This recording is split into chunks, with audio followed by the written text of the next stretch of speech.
기도하겠습니다. 잘 오셨습니다. 은혜 받고 가시기 바랍니다. 찬양대만 손잡는 게 아쉬워서 이제 우리 신문이나 TV를 보면 보이지 않는 한 선 때문에 굉장히 시끄러운 모습들을 보게 되어집니다.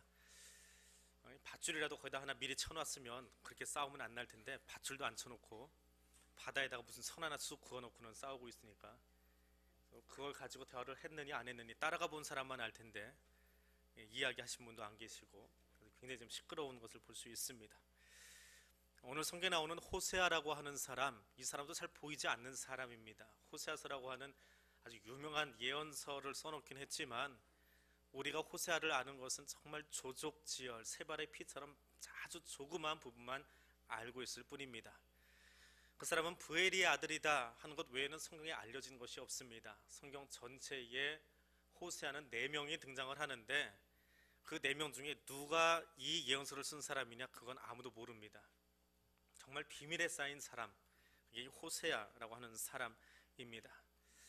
그 부엘이라고 하는 사람이 아마도 선견지명이 있어서 혹은 영적으로 깨어있는 사람이라서 아들의 이름을 지을 때에 여호와께서 구원하셨다 그렇게 이름 뜻을 가진 호세아라고 지으기는 한 것 같은데 어떤 사람인지 참 궁금합니다.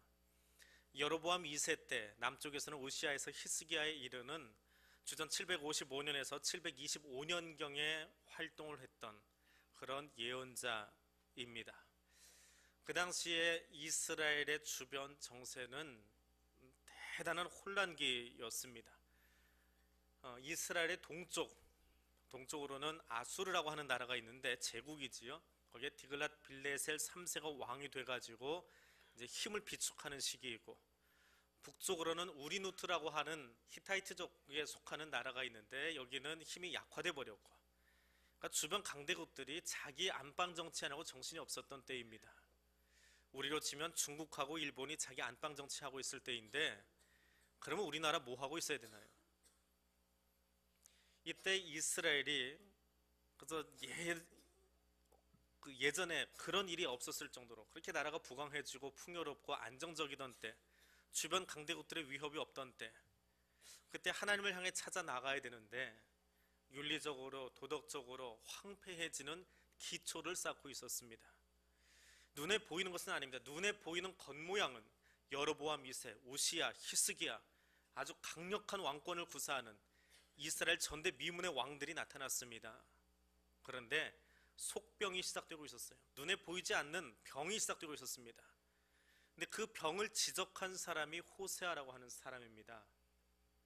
보이지 않습니다. 겉으로는 아주 나라가 평안할 뿐만 아니라 가장 강력한, 가장 평온한 시기가 바로 이 시기였기 때문에 그렇습니다. 오죽하면 남쪽 유다에 있는 아모스가 북쪽까지 뛰어 올라갔겠습니까?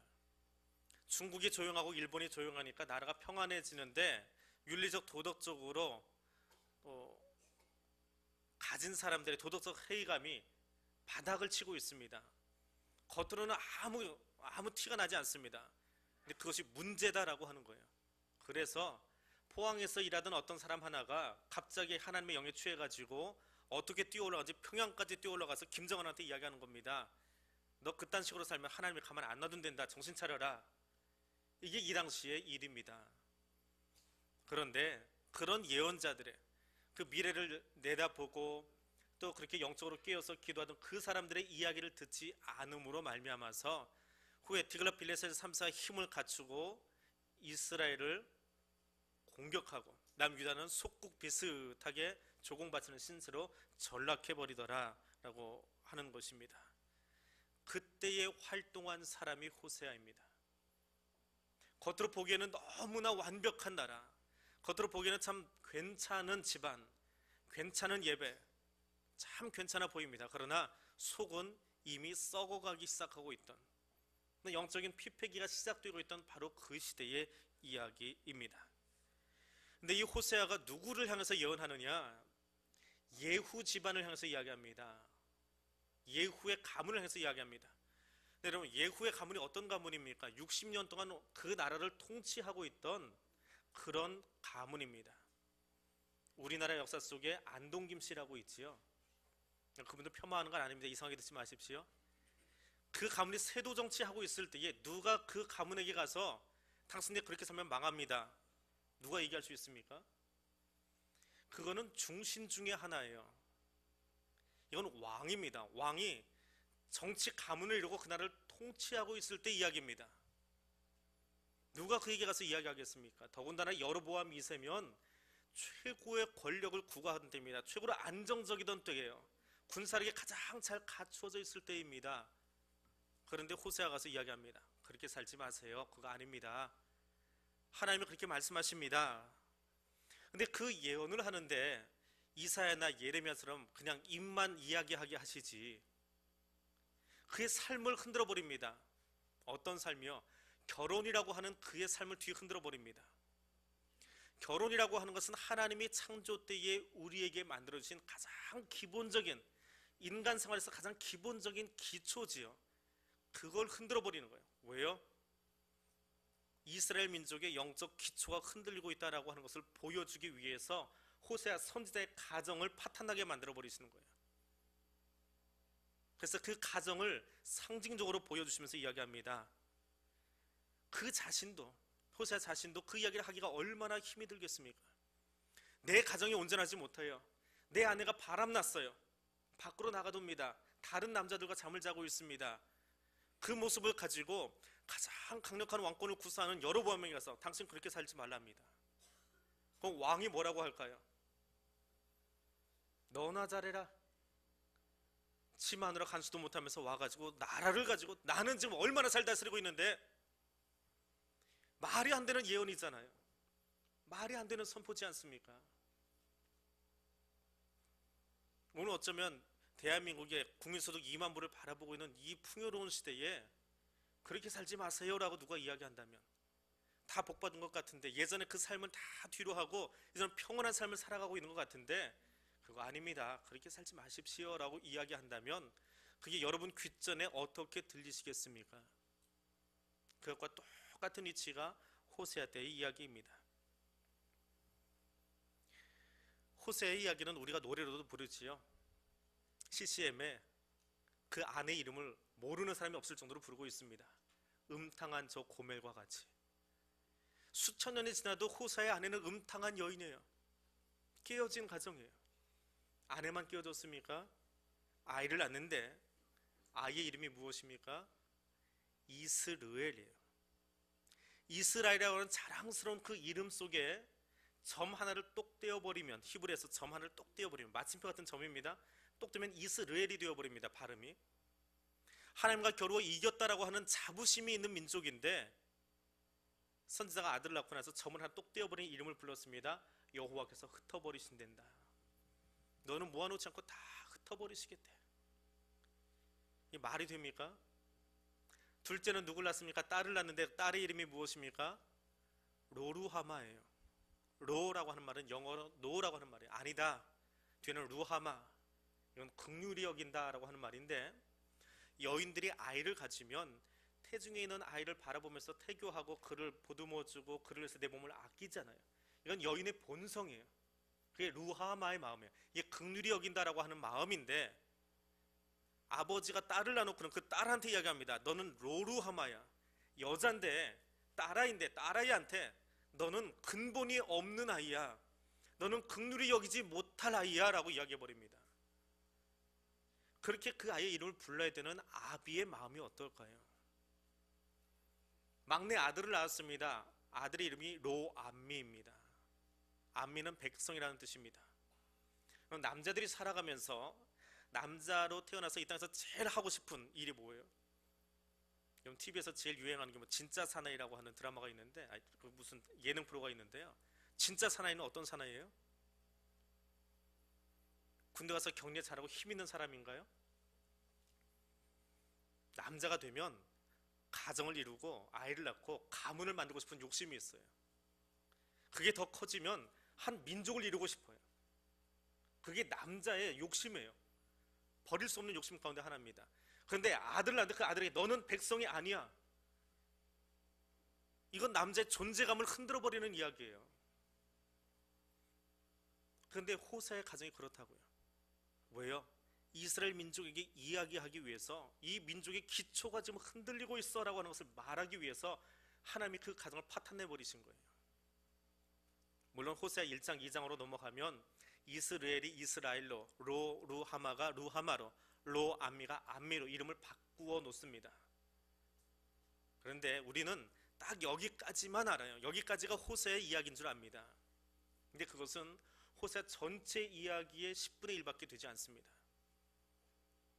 하나님은 한 가정을 파탄내셨다가 회복시키시면서 이스라엘을 다시 회복시키기를 원하시는구나, 그 정도로만 호세아서를 읽는다면 구약에서 운행하고 계시는 그 하나님의 역사를 우리가 다 이해할 수가 없습니다. 하나님은 어떤 분이십니까? 지도층이 썩어가기 시작하고 권력욕에 욕심을 부리기 시작하고 돈에 팔려서 돈에 더 유익함을 찾아가고, 그런 세태 속에서 하나님이 그것 찾아다니지 말고 너희는 이런 사람이 되어라. 그게 오늘 설교의 주제입니다. 묵은 땅을 갈아엎어라. 기경해라. 그 묵은 땅은 우리가 밟고 있는 이 흙이 아니고 너희의 마음을 기경해라 라고 하는 거예요. 완악하고 굳어버린 너희의 마음, 내 것을 더 찾고 싶고 내 것을 더 갖고 싶은 그 욕심 사나운 나의 마음, 다른 사람이 아니에요. 다른 사람의 마음밭을 갈라는 게 아니에요. 내 마음을 가르라는 거예요. 갈아서 엎어서 새롭게 하라라고 하는 것입니다. 이 이야기를 하기 위해서 한 가지 이야기를 더 하세요. 앞에 있는 그 자녀들의 이야기보다 더 기가 막힌 이야기가 나옵니다. 곡식을 추수하는 시기에 하나님이 이 이야기를 선포하셨어요. 곡식을 추수한다. 여기 지금 3부 예배 드리시는 분 중에는 보릿고개를 경험하지 못하신 분들이 조금 있는 것 같아요. 저보다 좀 아래 연배는 보릿고개를 경험 못하셨을 거예요. 제가 초등학생 때까지 보릿고개라는 걸 경험을 해봤습니다. 정말 먹을 게 없어요. 집에 먹을 게 없습니다. 그럼 아이들이 농담인 줄 아는데 진짜로 그래요. 라면 먹지 그러세요. 그러는데 라면을 먹을 수가 없는 이유가 있습니다. 없어서 못 먹는 게 아니고 사 먹을 돈이 없어서 못 먹어요.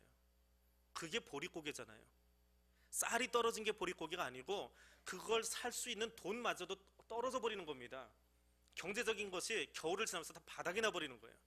여유 자금이 없어지는 거예요. 그래서 밖에 나가서 빵 사 먹으면 돼요, 라면 사 먹으면 돼요. 그럼 모르는, 그것을 경험해보지 못한 아이들의 이야기지요. 그러다가 그 힘겨운 보릿고개를 딱 넘어서고 나니까 봄이 돼서 먹을거리가 생겨나요. 얼마나 그게 귀한지 몰라요. 겨울에 그 먹을 거 막 떨어지기 시작할 때 아버지 심부름차 나가가지고 그 쌀 조금씩 이렇게 사오려면 참 힘들었어요. 근데 그거 안 해도 되는 시기가 오거든요. 그 기쁨의 시기, 그게 수학의 명절 잔치예요. 그 수학 명절 잔치 때 하나님께 예배드려 나온 거예요. 하나님이 이거 해주셨습니다.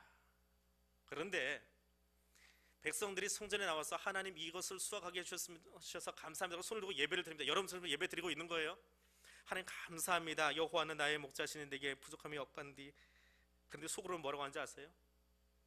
하나님은 목자시니까 양치는 것밖에 모르지요. 하나님 농사 지어 보셨어? 이게 속으로 하는 말이에요. 왜냐하면 이스라엘 백성들이 하나님을 이해하기를 목축의 신으로 이해를 하는 거예요. 만군의 주 여호와로 이해를 하는 것이 아니라, 우주적인 하나님으로 이해하는 것이 아니라, 여호와는 나의 목자시니까 양은 끌고 다닐 줄 아는데 농사는 지을 줄 몰라. 가나안에 와보니까 농경신이 있는데 그 농경신이 누굽니까? 바알과 아세라예요. 근데 백성들은 다 성전에 가서 예배 드립니다. 그러니까 거기 가서 예배는 드려야 돼요. 예배 자리는 나와 있어요. 오늘 우리의 모습처럼 가장 그럴듯하게 가장 좋은 모습으로 나와 있어요. 근데 속사람은 어디가 있습니까? 딴 곳에 가 있어요. 이런 불편한 설교를 하면 머릿속에서 그럽니다. 오늘 좀 빨리 끝내주세요. 기쁜 이야기를 하면 즐거워합니다. 복 받으세요. 잘 되십시오. 형통하십시오. 만사 형통하십시오. 그러면 안 해도 아멘 소리 나옵니다. 근데 힘든 이야기 하기 시작하면 분위기가 싸늘해져요. 듣기 싫어합니다. 눈 칠끔 감아버리기 시작하고요. 백성들의 마음이 그렇다는 거예요. 떠나 있는 거예요. 몸은 예배 전에 나와 있는데 생각은 딴 곳에 가서 움직이고 있습니다. 몸은 여기에 와 있는데 마음속에는 아직 용납하지 못한 사람들의 그 어두운 그림자가 내 한켠을 휘어잡고 있습니다. 몸은 여기 와 있는데 빨리 끝내주세요. 오늘 식사당 보내요. 식당 올라가야 된다고요. 구역장한테 혼나요. 그 마음으로 가득 차 있어요. 몸은 여기 와 있는데. 우리 7월달까지 지나면서 온갖 시험들이 있었습니다. 청년들 여러 가지 시험이 있었어요. 그 시험의 결과 좋지 못한 청년들이 좀 있었습니다. 불편해. 하나님이 뭘 도와준 게 뭐가 있간디? 그러면서 속으로 꿍얼꿍얼 하고 있는 거예요. 마음이 나누어진 것, 그것이 영적 간음이에요. 그것을 이야기하고 있는 거예요. 몸으로 드리는 예배가 아니라 너희의 중심이 하나님께 나와 있느냐, 그것을 좀 묻고 계시는 거예요. 그럼 하나님 그 질문하시면서 어떤 마음으로 우리를 바라보실까요? 어떤 마음으로 바라보실까요? 더 하나님께 나오기를 원하셔서 그 예언자들을 통해서 말씀하고 계시는데 그 말씀을 안 듣고 있습니다. 그리고는 어디로 갑니까? 동쪽의 아수르는 힘이 없습니다. 북쪽의 우디누트라고 하는 나라는 약화돼가지고 북쪽은 기댈 곳이 안 됩니다. 그러면 남은 방향이 하나 있지요. 서쪽은 지중해고 남은 방향이 어디예요? 동쪽, 북쪽, 서쪽이 다 힘이 없습니다. 한쪽은 바다고 남은 쪽은 남쪽이잖아요. 남쪽에는 어떤 나라가 있어요? 애굽이 있어요. 애굽이 힘이 있습니다. 그러니까 이스라엘 백성들이 애굽으로 쫓아가는 거예요. 자, 우리가 이 국제 정세 속에서 더 강력해지기 위해서 애굽과 손잡고 살자. 그때 하나님 마음을 한번 생각해 보세요. 야, 이 사람들아, 내가 너희를 끌어서 내 백성 만들려고 그 큰 일을 다 치르고 그 희생 치르고 끌어냈는데 애굽의 장자는 다 죽이고 홍해 바닷물을 가르면서 너희를 이 가나안까지 끌어들여서 내 백성 만들려고 하는데 고작 너희가 한다는 이야기가 다시 과거로 돌아가자, 다시 옛날로 돌아가자, 거기가 좋사오니 거기 가서 그 힘을 의지하고 살아자라고 이야기하면 나는 뭐냐 너희들하고. 그 하나님의 답답한 마음, 그것이 9장을 넘어 10장까지 지금 넘어오고 있는 이야기입니다. 내가 너희를 위해서 내 하나밖에 없는 아들 예수 그리스도를 저 십자가에 못 박아 죽이기까지, 너희를 위해서 희생시키기까지 그 큰 일을 행했는데 살만해지니까, 여유가 있어지니까 하나님 없어도 괜찮아요, 예수 없어도 괜찮아요, 그냥 이만큼만 살다 가도 되지요 뭘. 그래서 과거로 하나님 없이 내 힘으로 모든 걸 살 수 있을 것처럼 그렇게 살아가는 우리들을 바라보신다면 하나님 마음이 어떨까요? 신문 보셨습니까? 그 보이지 않는 선 때문에 싸우고 있는 여야 정쟁을 보셨습니까? 뉴스를 보시면서 여러분 가족과 함께 있으면 어떤 이야기를 나누십니까? 아마 자기 정치적인 성향에 따라서 이야기가 나올 거예요. 저 새누리당이 말이야 어떻게 해서, 저 민주당이 말이야 어떻게 해서, 지금 이 자리에는 없지만 전직 대통령이 그렇게 한 거지, 현직 대통령이 괜히 오버한 거지, 뭐 그래가면서 판단하기 좋아하고 비난하기 좋아하고 그래서 정죄하고 있지 않습니까? 하나님이 우리의 모습을 똑같이 뉴스처럼 보고 계시다면 하나님 어떻게 하셔야 돼요? 예배 들어 나와가지고 예배 생각 안에 딴 생각으로 가득 차 있어 영적인 간음을 벌이고 있습니다. 내게 예배 드린 줄 알았더니 바르게 고개 숙이고 마음으로는 그쪽으로 떠나 있습니다. 나를 의지할 줄 알았더니 애굽으로 쫓아가 있습니다. 가정이 파탄나 있습니다. 마치 파탄난 가정처럼 영적인 질서가 다 무너져가고 있는, 지금 겉으로 보기에는 멀쩡하지만 이제 곧 무너질 이스라엘을 바라보면서 하나님 어떻게 하셔야 되냐고요. TV 앞에 앉아있는 나 같으면, 그것이 하나님이라면 오늘 우리를 바라보면서 다 필요 없다, 거두어내버리자, 싹 쓸어내보자, 흩어버리자, 다 치워버리고 신실한 몇 사람만 여기 딱 남겨놓자. 그게 TV 보는 우리의 모습이어야 되지 않습니까? 그게 하나님이어야 되지 않을까요? 그때 하나님이 그 백성을 향해서 이야기합니다. 너희의 묵은 마음의 땅을 기경해라. 나 그래도 참아주고 싶다. 나 그래도 너를 기다려주고 싶다. 나 그렇게 너를 사랑한단다. 내 마음을 찢어지게 아프게 하고 옛날로 자꾸 돌아가려고 하고 모습은 내 앞에 있지만 마음은 다른 데로 떠나가 있는 너를 내가 보고 있지만 그럼 난 널 포기할 수 없어. 너를 절대로 포기할 수 없어. 예배 드리면서 생각이 다른 데로 다 흩어져 있는지 모르겠지만 저는 몰라요. 하나님은 아실 거예요. 그래도 포기할 수 없어. 너 그대로 내가 안고 가고 싶어. 너를 긍휼히 여겨줄게. 너를 내 백성으로 삼아줄게. 야, 그 마음밭을 기경하자꾸나. 너희의 그 반역하던 모습이 언제부터요? 내 개인의 문제가 아니라 호세아서를 읽어보니까 그 이야기는 기브온 시대부터 있었던 이야기예요. 사사 시대부터 있었던 이야기예요. 나만 그런 줄 알았더니 내 아버지도 그러셨대요. 내 할아버지도 그러셨대요. 증조부도 고조부도 그러셨대요. 사사 시대부터 내려온 이야기예요. 나만 예배 그렇게 드린 줄 알았더니 내 조상들도 예배 그런 식으로 드렸대요.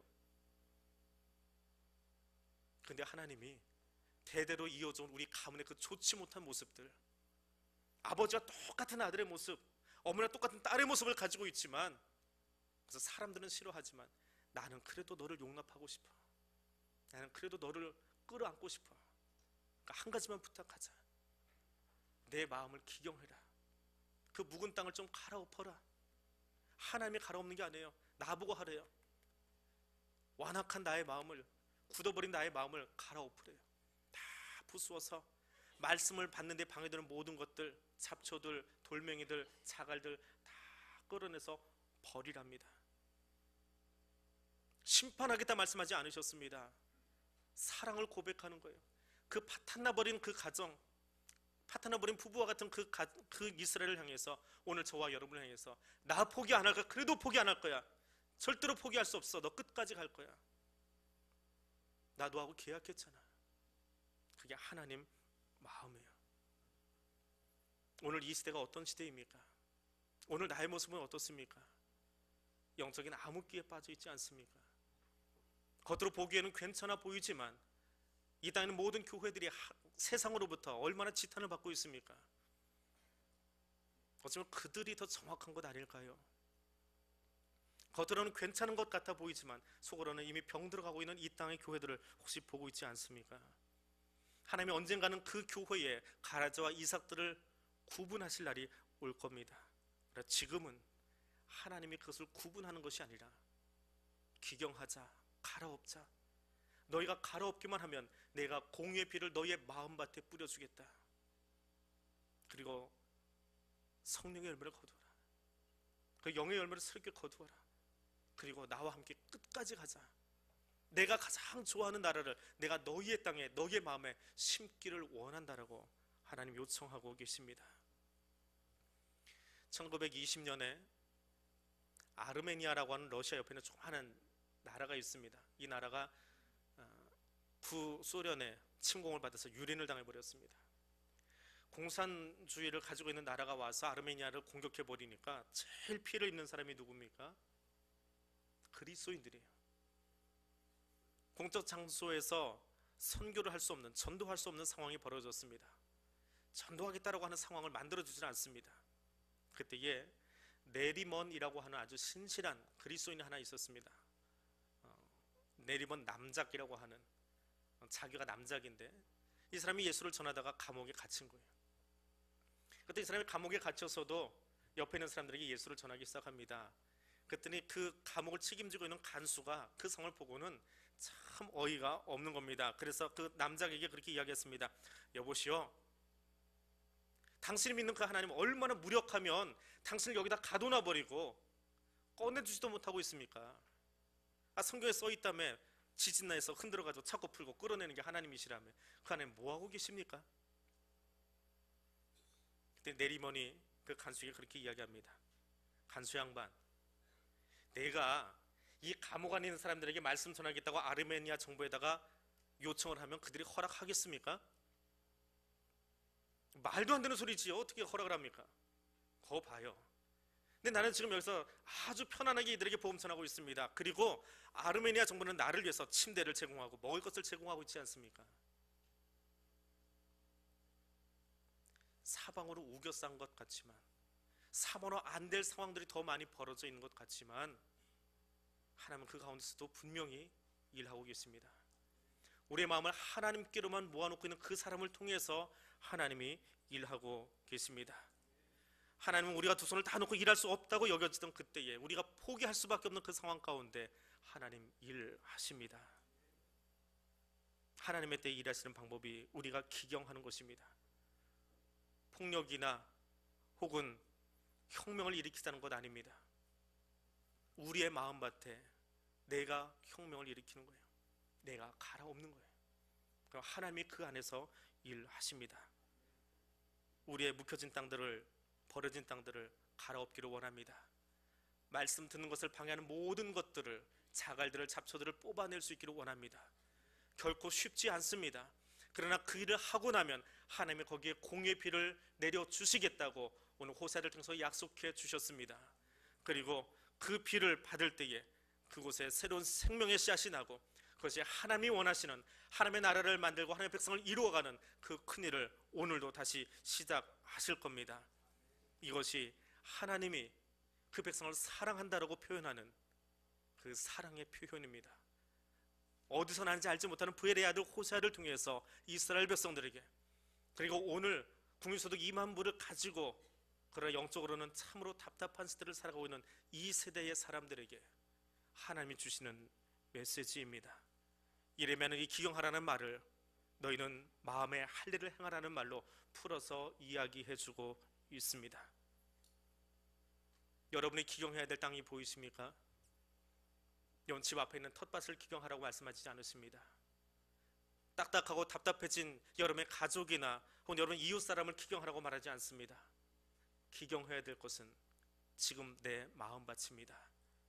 그 밭을 기경하기를 원합니다. 갈아엎으시기를 원합니다. 방해하는 모든 돌멩이들을 끌어내시기를 바랍니다. 하나님의 말씀을 들어도 감동도 없고 그 이름을 들었어도 울지 못했던 내 가슴을 향해서 다시 한번 기경할 수 있기를 원합니다. 그러면 하나님 우리와 함께 일하실 겁니다. 포기할 수 없는 하나님의 사랑이 우리를 향해서 이야기하십니다. 기경하라고, 지금 갈아엎자고 이야기하십니다. 그러면 하나님이 일하실 겁니다. 자기 중심적으로 살아가던 한 남자가 있습니다.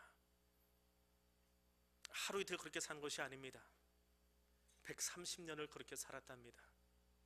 자기 유익을 위해서 거짓말하고, 자기 유익을 위해서 아버지를 속이고 형을 속이고 삼촌을 속이면서, 그래서 내가 모든 것을 다 가지면 될 줄 알았던 야곱이라고 하는 사람이 있습니다. 그 답답한 마음을 하나님이 기경하기를 기다리셨습니다. 130년 기다리셨습니다. 130년 동안 그가 갈고 가른 뒤에 그가 나이가 130세가 되어서 알았답니다. 내가 장자권을 가져온 이유는 내 배부르자고, 나 잘 살자고, 나 편안하자고 하나님이 주신 것이 아니라 내게 주신 이 손으로 누군가의 머리 위에 손을 얹고 축복하면 그가 이방인일지라도, 그가 애굽의 바로일지라도 그가 잘 되어질 것을 그제야 알았습니다. 그가 마음 기경하는데 130년이 걸렸습니다. 저도 요즘 새롭게 마음을 기경해보고 있습니다. 얼마나 내 위주로 살았던 사람인지, 얼마나 나만 위해서 살았던 사람인지를 다시 보고 있습니다. 그런데 믿기는 야곱을 130년 기다리셨던 하나님이라면 오늘 나를 위해서도 기다려 주실 줄 믿고 있습니다. 그리고 그렇게 기경하신 뒤에는 하나님이 분명히 야곱을 통해서 애굽을 축복하시고 이스라엘 민족을 이루신 것처럼 하나님이 무슨 일을 내실 것만 같습니다. 하나님의 대양교회에 40년 동안 은혜를 말할 수 없게 부어주신 이유가 무엇입니까? 너희들 잘 먹고, 너희들 잘 되고, 너희들 큰 교회 짓고, 너희 이름 내고 살아라라고 우리에게 40년의 시간 주신 것 아닙니다. 이제 그 받은 것들을 양평 땅에 나누어 주기를 원합니다. 이제 그 받은 것들을 볼리비아 땅에 나누어 줄 수 있기를 원합니다. 이제 그 받은 것들을 우리 이웃에게 나누어 줄 수 있기를 원합니다. 그 일을 위해서 먼저 너의 마음밭을 기경하라고 이야기하십니다. 기경된 마음밭을 바라보시는 하나님께서 오늘 여기 함께 예배드리는 당의 모든 가족들을 향해서, 또 양평에 있는 그 주민들을 향해서, 이 땅과 이 민족을 향해서 공의의 비를 마음껏 뿌려 주시기를 원합니다. 그 사랑 가운데 행하는 저 여러분 되어지기를 주님의 이름으로 축복해 드립니다. 기도하겠습니다. 생명의 사역을 시작하신 하나님,